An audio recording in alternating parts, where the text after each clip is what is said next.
Hello, I'm Lee Sing, Artistic Director of the Queensland Ballet, but perhaps better known as Mao's Last Dancer. Tonight's Australian story is very close to my heart. It is about my wife Mary and my eldest daughter Sophie and her lifelong struggle to hear and also be heard.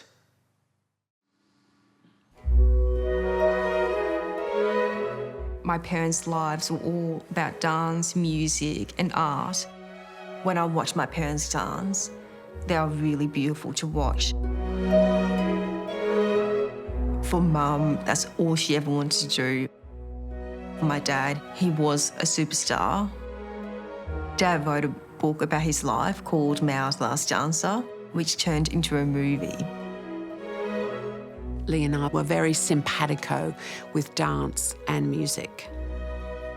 We took for granted that our families would be sharing in that. We definitely thought that they would be part of that world.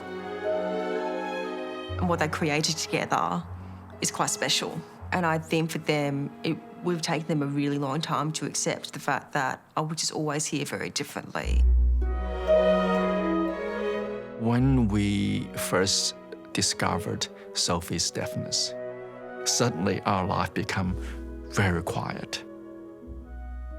We have to put away our record players and we have to virtually lock them in the cupboard. So there's no other distracting sound. And it was a very sad realization for us that our life had changed from that moment onwards. My journey was hard and tough at times. My family didn't quite understand, and it almost like tore, our relationship apart. One day old. Hi, Sophie. Sophie, look. Your daddy. I was born profoundly deaf and I have no hearing at all. Mum gave up her entire ballet career to give me the opportunities that other people in the hearing world have. I've really only been driven by two things, and one was ballet and the second one was Sophie and my family and teaching her to speak, really. And I wanted her to be able to communicate with everybody. When my parents set up that goal of having me hear and speak, they had no idea if this goal was going to be achievable or not. They just knew they wanted it.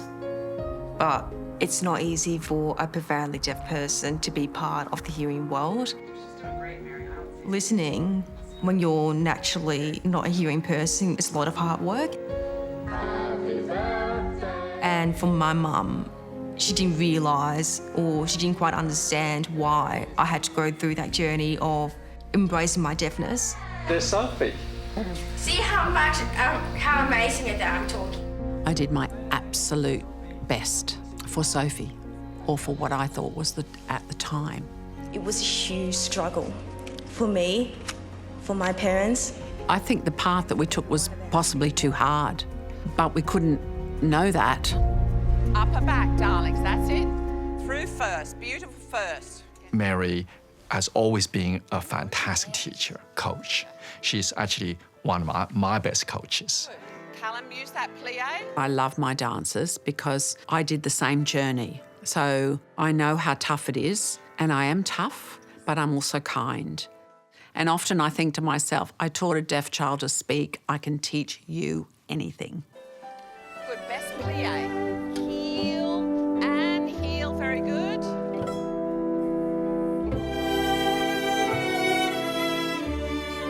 I grew up in Rockhampton in a beautiful large family of 5 brothers and 2 sisters.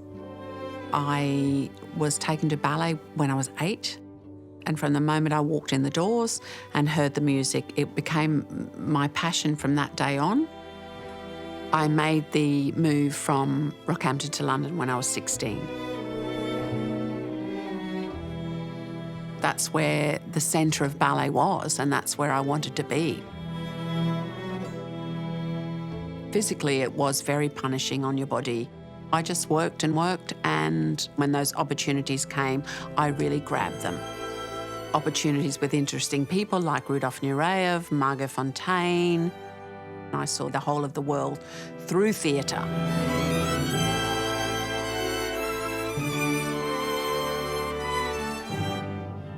Sit, love. Don't put it back. Work the sternum. Every time you plie, up with the sternum. Good. Lee and my pathways to a career could not be more different.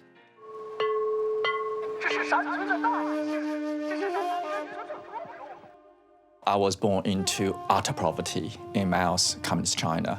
I was the sixth of 7 peasant sons. I've seen so much during my childhood of the total desperation on my mother's face when she starved herself for her sons to have another extra mouthful. Then one day, this amazing opportunity came when I was virtually plucked out of the countryside to study ballet. At age 11, left my family, went to Beijing to study ballet for 7 years. We were only allowed to see our families once a year.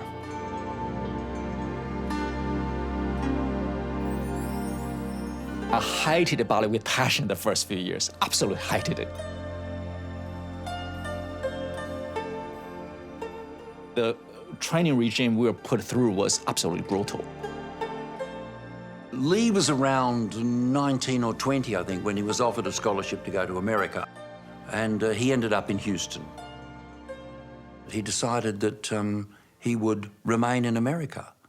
The Chinese government then quickly kidnapped him and kept him prisoner in the Chinese embassy in Houston. And he was locked up in a top room, and they were planning to put him on a plane and ship him back to Beijing. Lee has spent the day confined in the Chinese consulate here. That's when the press got on board. And then Barbara Bush and eventually Vice President Bush, even Ronald Reagan, to negotiate with Deng Xiaoping to allow me to be released.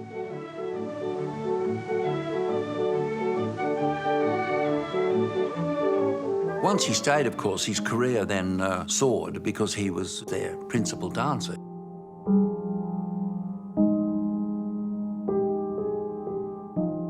Dancing on the most prestigious stages in front of the presidents, prime ministers, royalties, name it. And it was during that time, I danced with Mary. I was immediately taken by her artistry, by her beautiful dancing, beautiful musicality. It was chemistry from the very beginning. Lee and I were married in Houston in 1987. We were 2 principal dancers at Houston Ballet, starting a new life together. Mary and I, we always wanted children. And for Mary to come back to dance career, that was the plan. In fact, she's not even 24 hours. Sophie was born in Houston in 1989, and she was our first child. Sophie was such a beauty. It just makes every day just really, really special. It really does. I still think that now. And I said to Lee the other night, I said, every day is just such a blast. Big smile for Daddy. I thought we had everything. I had a beautiful husband, beautiful baby. I had a career that my director was going to have me back. So I had more than I ever wanted. I love dancing with a passion, so nothing will change that. Not if I was 105 and, it's there. That's where my love is. She's watching TV. Fifi, come to Daddy. Fifi! Mary, get her attention. When Sophie was 17 months old, Lee and Sophie were out with a group of children, and Sophie was given a balloon. And suddenly, Sophie's balloon popped. And it startled everyone. The only person had no reaction to it was Sophie. Sophie just simply looking for her balloon. and absolutely have no idea how loud that pop sound was.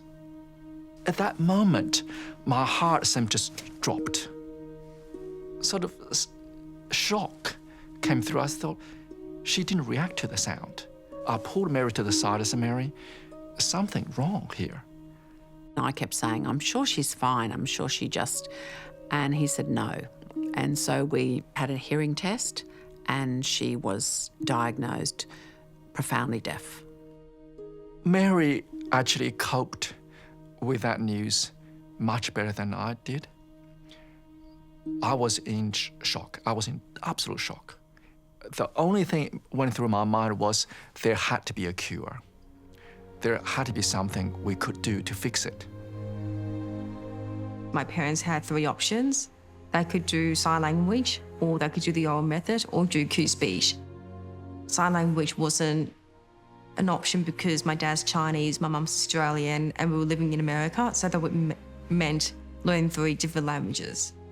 And then the medical professionals highly recommended oral, which means to speak. Hi.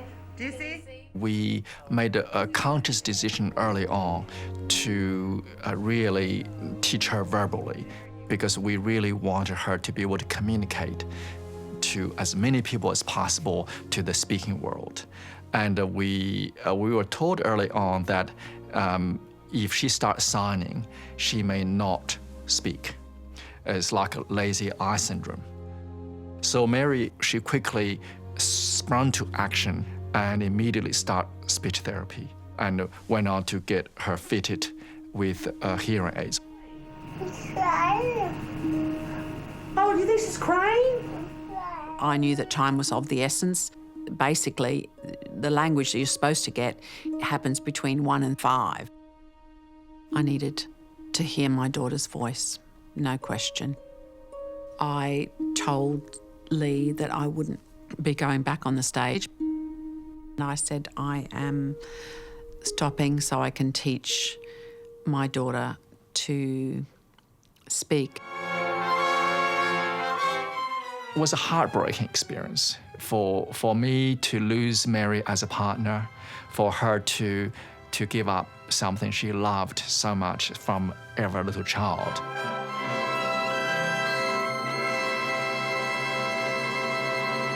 She left dance at the heart of her career. That was very devastating. I didn't feel like I had an option. I had again, instinct. What in 10, 15 years' time could I live with? And my thing was more performances or a daughter that could be independent. Your turn. Mama. My world was always filled with language thanks to Mum, and it was overwhelming. Can you say, Mama has a pretty dress? Mama has a pretty dress. As soon as she woke, I had those hearing aids on. I had her sitting in front of me. I talked about everything I did, turning on the kettle, hot, cold, up, down. I talked non-stop from the moment she woke up until the moment she went to bed. I literally sometimes would just cover my hand over her mouth just because I was just like, that's totally enough. Good. I said, Mary, can you take some time out? Because you're exhausted. I will take over with Sophie. And she didn't quite trust me because my English wasn't as good. In the beginning, her progress was fairly slow, like 150 words in the 2 years. What else do you remember about my birthday parties? Oh, they were difficult, birthday parties, because you didn't really know what was going on. Birthday parties were a very painful experience for Sophie when she was little because she was quite lost. It'd be her birthday party, but she'd be the one that was left out. So it meant, you know, time was getting away and you could see all the other children expressing themselves and you not. So it was just a reminder, if it was just you and me together, I was sort of okay. But when birthday parties came, you'd see the other children and you couldn't help but see their progress and compare it to your progress, which wasn't much. No, it wasn't much. No, unfortunately not. The hearing aids didn't quite work for me. Height. I can see the kite. There it is. When Sophie was 4, I heard about the cochlear implant through a therapist. So the cochlear implant, which is also known as a bionic ear, it's quite different to a hearing aid. So a hearing aid relies on the fact that you have some hearing, but a cochlear implant means you have no hearing whatsoever. So they generate electrical signals to mimic sound for you. She got the implant and she was switched on. But then she didn't have enough speech to say she could hear it. To be able to hear sounds so suddenly was quite overwhelming. And I didn't know what the sounds were or what they meant. About a year or so after the implant, I think that was a breakthrough for Sophie. Mary started singing Rain, Rain, Go Away behind her. And then Mary stopped and Sophie carried on. And so that moment that Mary really realized that, you know, she actually can hear sound. It was an enormously exciting moment for us. She did her first ballet exam and she came out with a very high mark. And so we thought that was marvellous because that wasn't language-based, so she was the same as everybody else. We're not sure what she heard with the music, but with the cochlear implant, she did hear something. Oh, you look beautiful. Hip, hip. Okay. Tom, it's your birthday next, darling. We returned to Australia when Sophie was 6 and Tom was 2.5. And about 5 years later, we had Bridie and we settled in Melbourne. And the horse swam there. Oh, they can swim. Oh, yeah. It's good. I love that. Not backstroke. The community actually view cochlear implants as a miracle, but it's still a lot of work and requires a lot of energy out of me to actually use the cochlear implant properly and to actually get benefit out of it. I was getting a lot of people asking me how a cochlear implant works. I came across this video, what it sounded like, and this video is fantastic, yeah. What kind of bait do you use to catch salmon?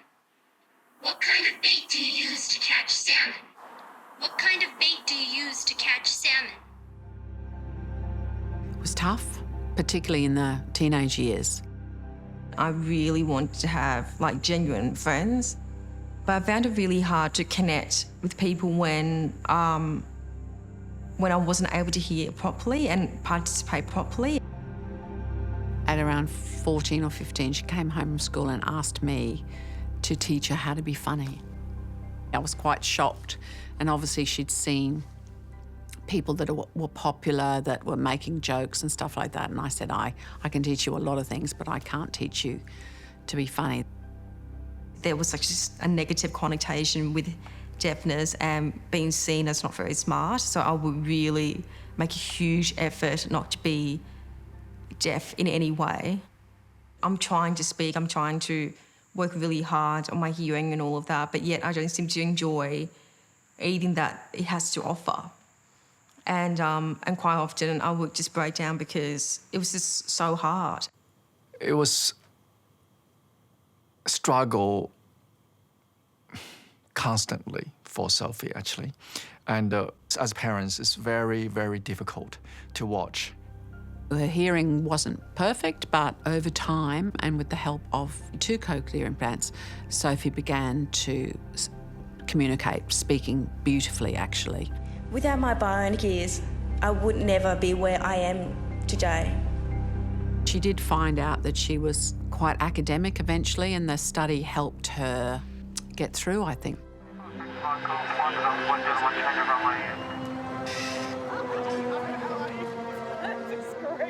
Ta-da! Oh, I like it. In 2012, Lee took a job as the artistic director of Queensland Ballet, and we moved to Brisbane. And the audience will forgive you if it's not perfect. Sophie stayed on in Melbourne. I had just started my new job at a deaf charity called TVU, mentoring young deaf teenagers. I met a lady who was working for the Auslan part of the program. So Auslan is the name for Australian Sign Language. It's a language that deaf people communicate.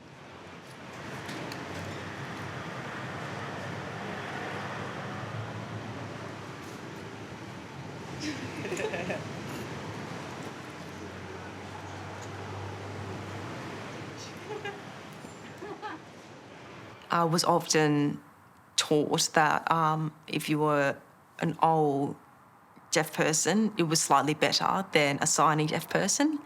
And that was my attitude at the time. And I'm sure Meg secretly rolled her eyes. Growing up, Sophie didn't have access to positive deaf role models.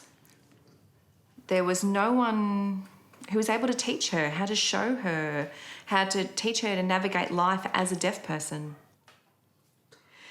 Sophie would often apologise, and I'd say, that's enough. Stop apologising for being deaf.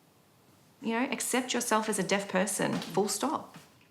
I started to learn Auslan, and Meg started introducing me to deaf people, and she really did show me how there are strategies to manage as a deaf person. So, for example, if my cochlear implant broke down, I could still answer the telephone. There was the National Relay Service, which I had never even heard of, and I was like, what is that? And she's like, oh yeah, so this is how deaf people call each other. And I'm like, are you kidding me? How do I not know this? As Sophie became more and more involved in the deaf community and became more fluent with Auslan, I just saw this blooming flower in front of me. When I went to my first deaf party, I didn't want to leave. I really started to enjoy myself. I didn't have any of the social anxiety that I usually have when I go to other parties. I started to relax and started to understand jokes.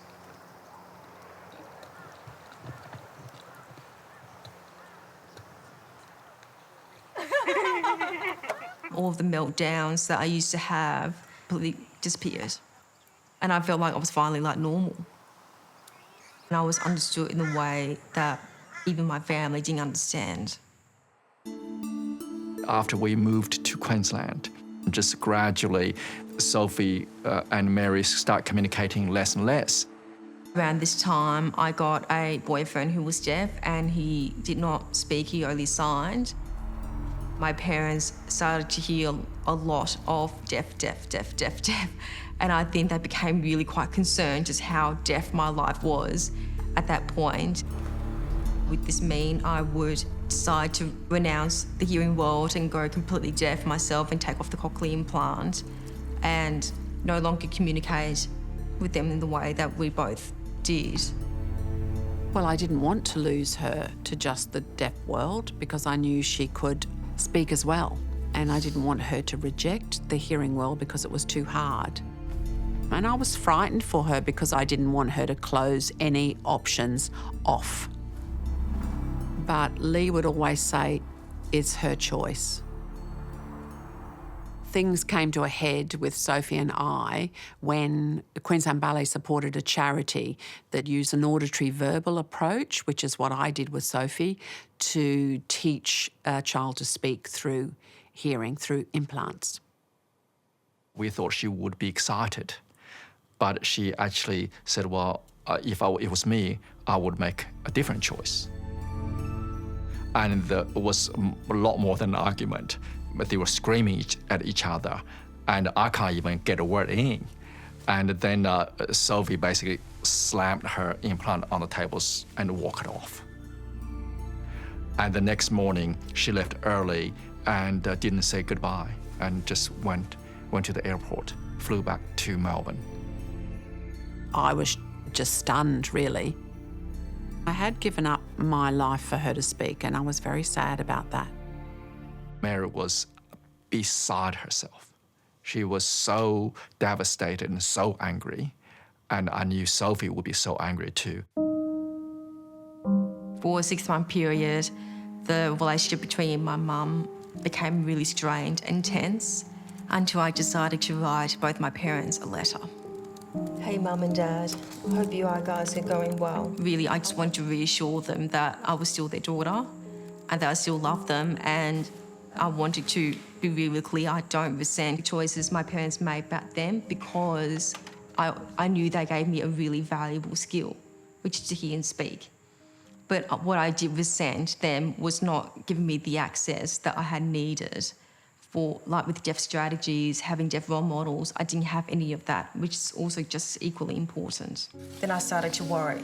Will my parents accept me for who I am now? Should I tell my parents I'm fluent in Auslan? Both Mary and I read it, and we couldn't speak. We thought we knew our daughter so well.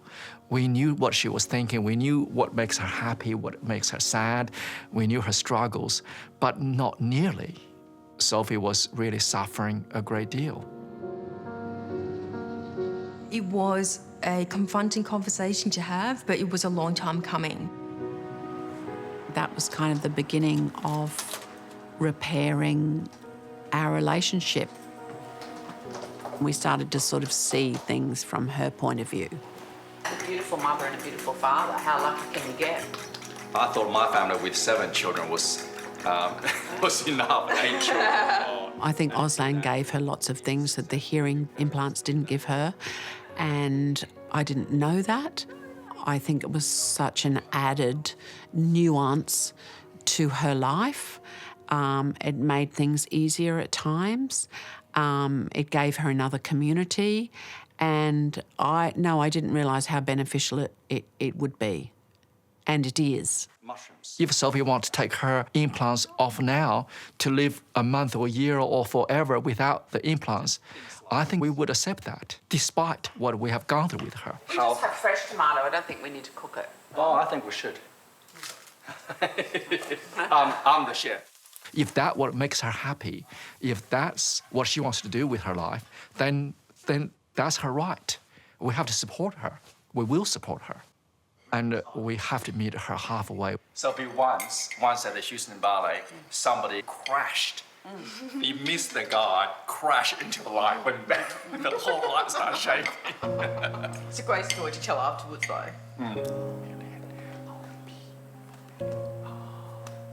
I was just sitting down after a day of work, and the parents came in and said, Sophie, we've just both realised it's not too late to learn Auslan.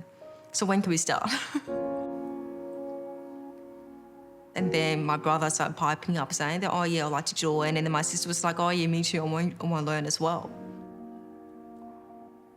It was like a dream come true, the fact that they were able to meet with me in the middle. I don't ever expect them to become fluent, but like basic Auslan just makes my life so much easier. And it's hilarious watching them learn.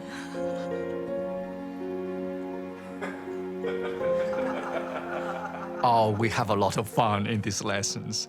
We laugh a lot and we make a fool of ourselves, but it's a lot of joy, a lot of laughter.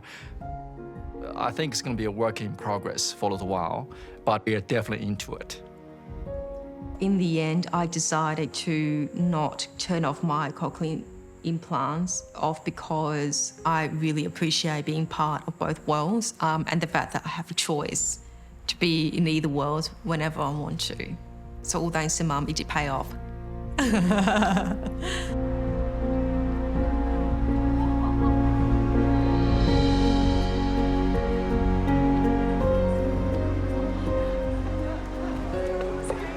Mary had to give up her beloved ballet career, sacrifice it for Sophie.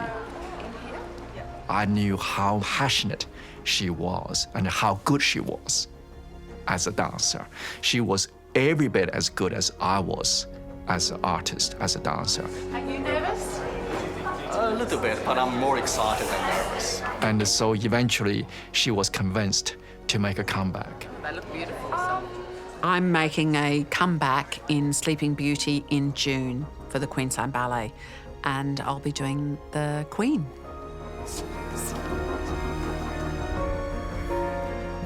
It's not scary coming back to the stage because I will rehearse it, but I have to put my ballerinas on first, most important. We'll enjoy.